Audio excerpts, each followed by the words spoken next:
आउनुहोस् है त सँगै कोरियन भाषा सिकौँ। तपाईँ पनि कोरियन भाषा बोल्न चाहनुहुन्छ भने यो वाक्यहरू जान्नै पर्छ है त। जस्तै फर्स्टमा रहेको छ म बिहान 6 बजे उठ्छु भनेर भन्नु पर्यो भने हामीले कोरियनमा भन्दाखेरि आछिम यासत्सिए इरनायो।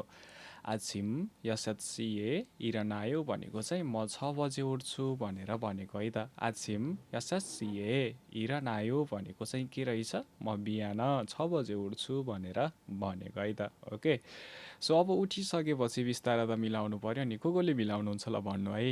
ओके, सो अब अनि बिस्तारा मिलाउँछु भनेर भन्नु पर्यो भने खुरिगो छिमदेरुल छङ्नियो।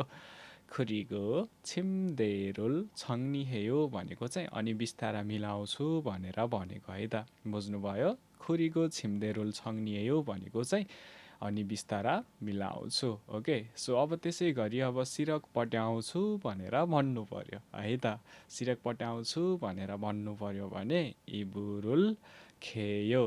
इबुरुल खेयो भनेको चाहिँ सिरक पट्याउँछु भनेर भनेको है त। इबुरुल खेयो भनेको के रहेछ अरे, सिरक पट्याउँछु भनेर भनेको है। सो कोरियन वाक्यहरू यसरी चाहिँ जान्दै जानुपर्छ क्या है। त्यसपछि अर्को रहेको छ अनि दाँत माझ्छु भनेर भन्नु पर्यो भने इरुल थाक्कायो। इरुल थाक्कायो भनेको चाहिँ अनि दाँत माझ्छु भनेर भनेको है त।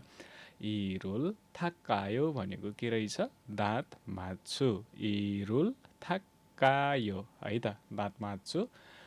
र त्यसै गरी अब दाँत माझिसकेपछि अब मुख धुनु पर्यो होइन। मुख धुन्छु भनेर भन्नु पर्यो भने हामीले कोरियनमा चाहिँ सेसु हेयो अथवा सेसुरुल हेयो होइन। सेसु हेयो अथवा सेसुरुल हेयो दुईटा जे भन्दा नि फरक पर्दैन, पार्टिकल नलाएर लाएर जे गर्दा नि हुन्छ, पार्टिकल लागेको राम्रो है।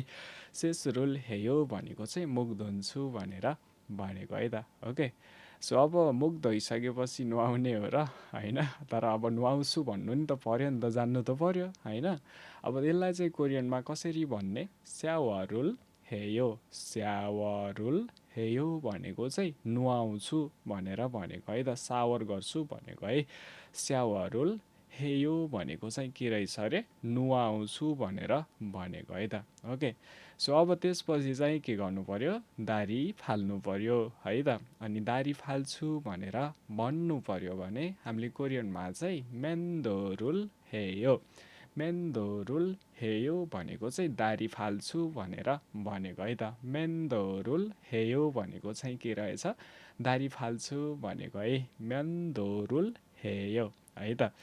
अब त्यसपछि अर्को वाक्य रहेको छ, जस्तै फोहोरहरूलाई चाहिँ अब सफा गर्छु होइन, व्यवस्थापन गर्छु भनेर भन्नु पर्यो भने हामीले कोरियनमा चाहिँ सुयमुल। सुयमुल छङ्नी हेयो। फोहोरहरू सफा गर्छु है त। सुयमुल छङ्नी हेयो भनेको चाहिँ फोहोरहरू व्यवस्थापन गर्छु अथवा तिनलाई सफा गर्छु। सुयमुल छङ्नी हेयो है। र त्यसै गरी अब अर्को वाक्य रहेको छ अनि मेकअप गर्छु है त। अब मेकअप गर्छु भनेर भन्नु पर्यो भने हामीले कोरियनमा चाहिँ ह्वाजाङुल हेयो। ह्वाजाङुल हेयो भनेको चाहिँ के रहेछ त, मेकअप गर्छु भनेर भनेको है त। ह्वाजाङुल हेयो भनेको चाहिँ मेकअप गर्नु है। ह्वाजाङुल हेयो भनेको चाहिँ के गर्छु, मेकअप गर्छु। कसले मेकअप गर्नुहुन्छ ल भन्नु त। अनि त्यसपछि अर्को वाक्य रहेको छ कपाल कोर्छु। कपाल कोर्छु भनेर भन्नु पर्यो भने कोरियनमा चाहिँ मरिरुल फिसायो। मरिरुल फिसायो भनेको चाहिँ कपाल कोर्छु भनेर भनेको है त। मरिरुल फिसायो भनेको चाहिँ के रहेछ अरे, कपाल कोर्छु भनेर भनेको है। मरी भनेको कपाल, फित्ता भनेको कोर्नु काइयोले है। अब त्यसै गरी कपडा लगाउँछु अथवा ड्रेस लगाउँछु भनेर भन्नु पर्यो है त। कपडा लगाउँछु अथवा ड्रेस लगाउँछु भनेर भन्नु पर्यो भने कोरियनमा चाहिँ ओसुल इबायो। ओसुल इबायो भनेको चाहिँ के त, कपडा लगाउँछु अथवा ड्रेस लगाउँछु। ओसुल इबायो भनेको चाहिँ कपडा लगाउँछु अथवा ड्रेस लगाउँछु है त। अब त्यसै गरी अर्को वाक्य रहेको छ जस्तै टी सर्ट लगाउँछु है त। टी सर्ट लगाउँछु भन्नु पर्यो भने कोरियनमा चाहिँ थिस्याछुरुल इबायो। थिस्याछुरुल इबायो भनेको चाहिँ के रहेछ, टी सर्ट लगाउँछु भनेर भनेको है त। थिस्याछुरुल इभयो भनेको चाहिँ टी सर्ट लगाउँछु है त।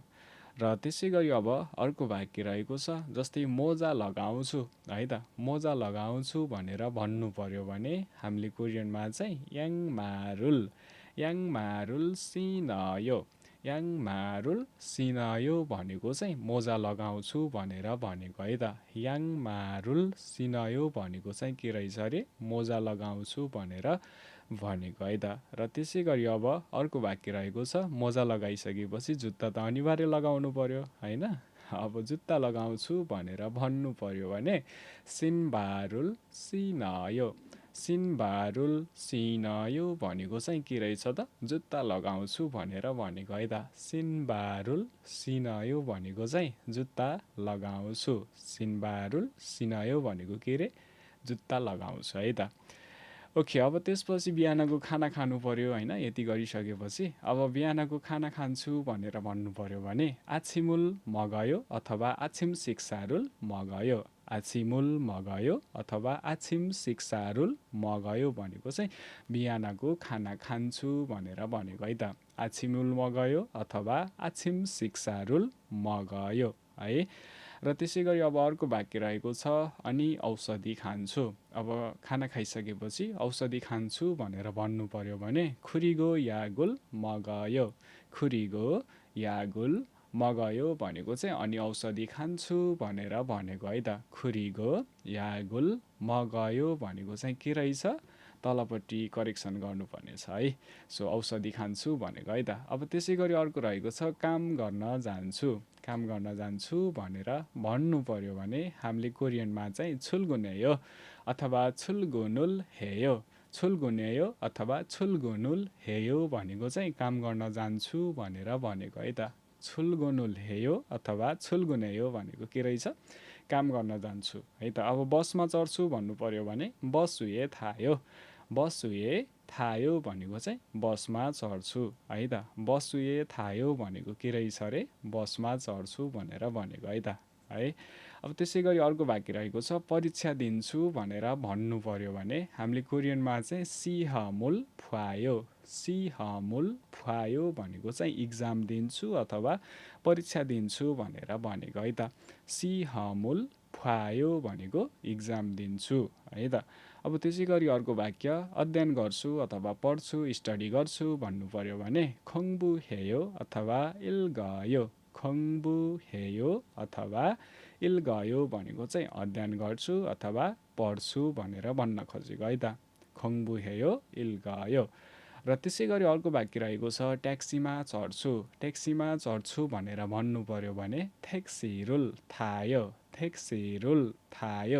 म ट्याक्सीमा चढ्छु भनेर भन्नु पर्यो भने के भन्नुपर्छ त, ल कमेन्ट गर्नुहोस् त। थेक्सिरुल थायो भनेको चाहिँ ट्याक्सीमा चढ्छु है त। अब सबवेमा चढ्छु भनेर भन्नु पर्यो भने हामीले सिधै छियाछरुल थायो भनेको चाहिँ सबवेमा चढ्छु भनेर भनेको है त। छियाछरुल थायो भनेको चाहिँ सबवेमा चढ्छु भनेर भनेको है। अब त्यसै गरी अर्को वाक्य रहेको छ, गाडीमा चढ्छु भनेर भन्नु पर्यो भने छारुल थायो भनेको चाहिँ गाडीमा चढ्छु है त। छारुल थायो भनेको के रहेछ अरे, गाडीमा चढ्छु भनेर भनेको है त। ओके, अब त्यसै गरी अर्को वाक्य रहेको छ, म साथीसँग घुम्छु अथवा खेल्छु भनेर भन्नु पर्यो भने छिङ्गुदुल्गा खाची नल्लायो भनेको साथीसँग घुम्छु, रम्छु, खेल्छु जे पनि भन्न सकिन्छ। आशा छ पक्कै पनि हजुरलाई यो भिडियो हेल्पफुल र मन पर्यो होला। यदि साँच्चीकै हेल्पफुल भयो भने भिडियोलाई एउटा लाइक गरिदिनु होला र नबुझेको कुराहरू छ भने कृपया कमेन्टमा चाहिँ भनिदिन सक्नुहुनेछ। र तपाईँलाई यो भिडियो साँच्चीकै मन परेको छ भने कृपया हाम्रो च्यानललाई सब्सक्राइब गरिदिनु होला। र त्यसै गरी अरू कोरियन साथीहरू पढ्न चाहने साथीहरूलाई चाहिँ कृपया यो भिडियो जति सक्दो सेयर गरिदिनु होला। र आजको लागि यति नै। फेरि तपाईँलाई रिभिजन होस् भनेर मैले यो भिडियो दोहोऱ्याइदिएको छु, फेरि राम्रोसँग हेर्न सक्नुहुनेछ है त। सबैजनालाई best of lock, by by.